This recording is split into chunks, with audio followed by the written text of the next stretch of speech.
that everybody associated with the airline, with the aviation business, makes money except the airlines. Greetings from G KRISH. Welcome to my next episode on G KRISH TV.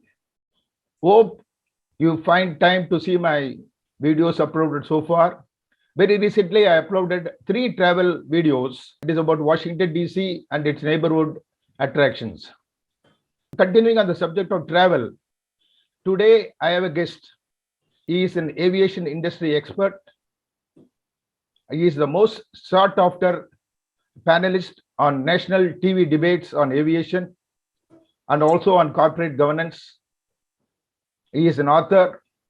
His opinions are also sought by leading English newspapers and also financial dailies on aviation. He is also a recipient of Asia Jyoti Award for organizing the Asian Games in 1982. So it is my pleasure to invite Mr. Jitender Bhargava to talk on aviation, the current scenario after COVID-19 relaxation. So welcome, Mr. Jitender Bhargava. Thank you. Very happy for allotting time to G KRISH TV viewers. So let me begin the interview. Globally, Indian aviation is 5th in its ranking. Domestically, aviation is 3rd. But having said that, we see the leading domestic carrier Indigo, which has got a share of 57% in domestic airline operation, has reported 2 consecutive quarterly losses for the current year. So what is your take or what is your reading of the situation, sir? You see, it's not a question of only Indigo sustaining losses for 2 quarters. The reality is that airlines world over are losing money because post-COVID, while the market has rebounded, there are very many factors that are pulling down the industry. One, of course, is because of the Ukraine-Russia war. The fuel prices have shot up. And fuel prices this year alone, 2022, are somewhere like 90% up. All of the capacity with the airlines has not been deployed simply because either there is shortage of pilots, aircraft maintenance engineers, cabin crew, ground staff in various parts of the world. After the COVID, when the airlines operations were suspended, a lot of airlines gave VRS to their employees, laid them off, and they haven't got back. So when you have a capacity constraint on one side, market having rebounded, oil prices being high, the fares are also high, but not in terms of good enough to compensate for the increased operational costs. So airlines are losing money. Leave aside this period of post-pandemic, the reality of Indian market is that ours is a price-sensitive market with high operational cost. So even in usual circumstances, usual environment, airlines have been losing money.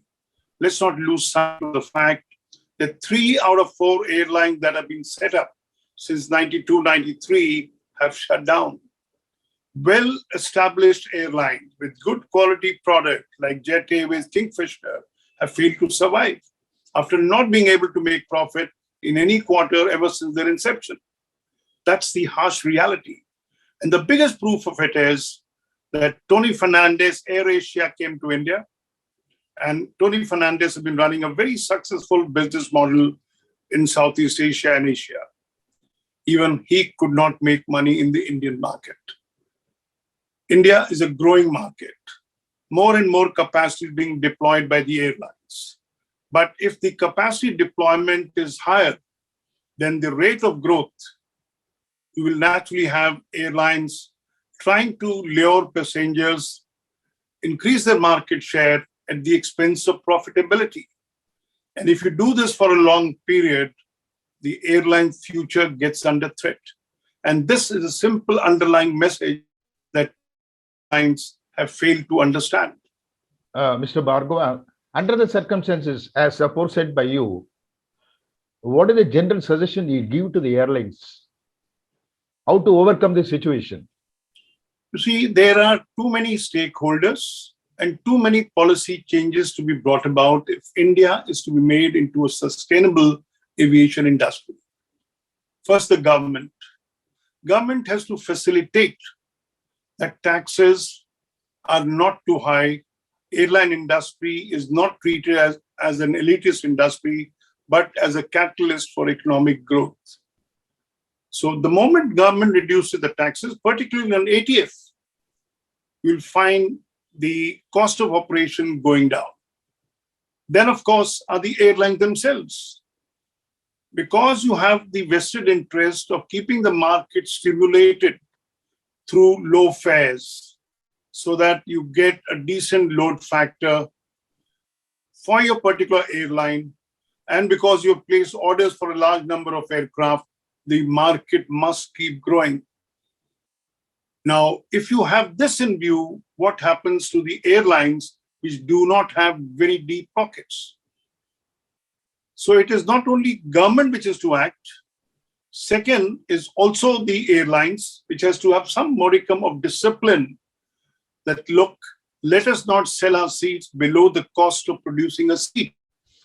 Because in your quest to garner market share, you're sacrificing profitability, which is not a good thing. And third, of course, are the third stakeholders, passengers.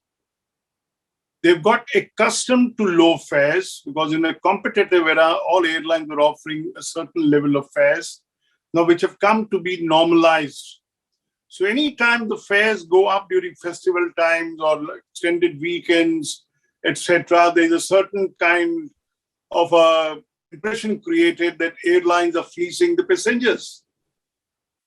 They've got accustomed to low fares and they're very, very price sensitive. The moment the fares go up, even for legitimate reason, not that it's going to add to the profitability of the airline, the number of passengers flying goes down. As we witnessed in the months of June, July, etc., when the ATF prices went up, the fares went up relatively higher, number of passengers dropped.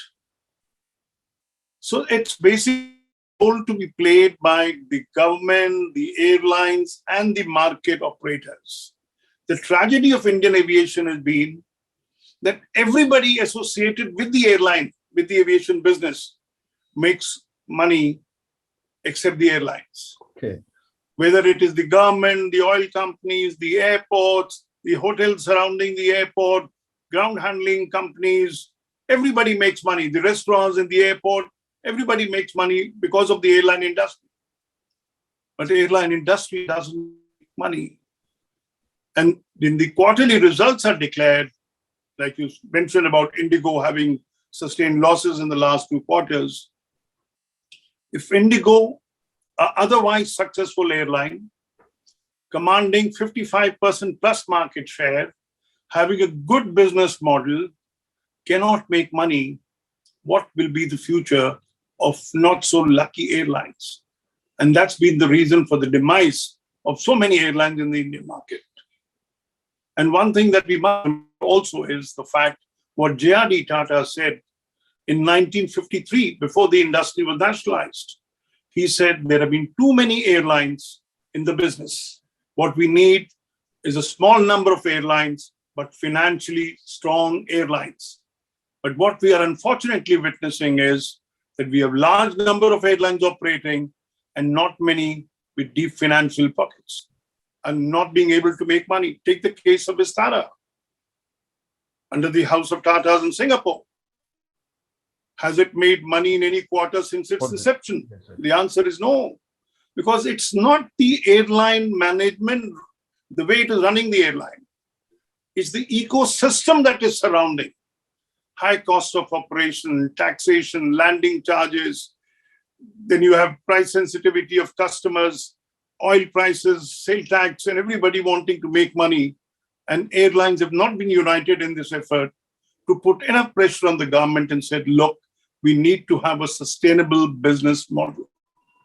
Okay. And you cannot say that, look, half a dozen airlines will operate on each sector, cutthroat competition will come in because it is good for customers, not realizing that when an airline shuts down operations, many employees lose their jobs. Sir, you mentioned all the stakeholders in aviation, excepting the airlines, everybody is making profit. Even the banks who lend money to airlines, they are made to run to realize that money. So I think the airlines first, then followed by banks who lend money to the airline, they are also affected, isn't it, sir? You see, there was a time when Indian market was just evolving in the early 90s when private sector was allowed operations. Banks lent money without understanding that the people who are promoting the airlines neither have requisite experience nor do they have a proper business model. So take the case of Kingfisher and Jet. When Kingfisher was lent a certain money, they defaulted, they restructured the loans, and then restructured the loans and kept giving them more money in the hope that one day they will make money. But now that's no longer the situation because airlines have been raising money through issue of shares in the market. Recall, Jet Airways had the IPO, priced their share at 1,125 rupees or so, but the share never went up to that level. Now, one can always question, why did mutual fund companies invest so much money about the equity of Jet Airways? That was the nascent stage. People did not understand. They all attributed that if Air India and Indian Airlines were losing money, it was entirely due to government ownership. But they should have realized that it was much beyond a right business model, a right business environment, passengers being able to pay requisite, the fare that should be commanded by an airline. Now, if you look up the reality of Indian market, the low-cost airlines and the full-service carriers, and you go to any travel portal and see the fare between the low-cost airlines and the legacy airlines is not much. Notwithstanding the fact that a legacy carrier, full-service carrier, has fewer number of seats on the same aircraft as compared to low-cost airline. Besides the fact they give you food on board the flight, they have more crew on the flights. Some of the airlines even give audiovisual programs on this. So there's a plethora of reasons why airlines have not. But the banks have become wiser of late. Yes. They are not rushing to lend money to the airline because they know it's a tricky business. True. Under the difficult circumstances aviation industry is facing, airlines, rather in particular airlines is facing due to a variety of reasons, which you explained very well, how Indian-based carriers can become world brand carriers. Air India has a large business plan to operate direct flights. There's no reason why Bangalore should not have had a direct flight to San Francisco, one Silicon Valley to another.